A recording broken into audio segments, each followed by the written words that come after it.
Hello friends, welcome back to my new video friends. Today guys we are going to talk about guys how to change hotspot device name.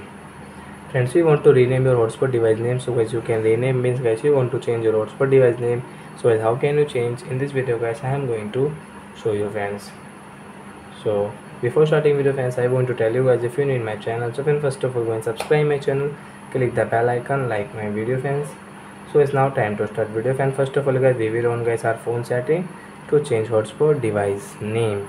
So friends, you can see guys this type of setting. Then guys click on guys your connection and sharing option friends. So friends, we will click on hotspot setting, and guys again guys we will click on this hotspot setting. So as you can see your hotspot device name, so we will tap here, and first we will cut this name.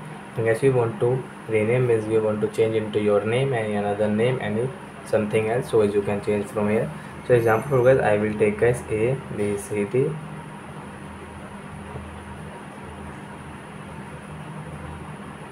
So example guys, I will take into guys ABCD hotspots, and right option guys, first of all tap here to change it. Then guys now you can check your hotspot device name has changed in your oppo phone. So like that guys, you can change your hotspot device name whatever you want. So that's it guys, thanks for watching the video guys. We will meet on next video. Bye bye friends.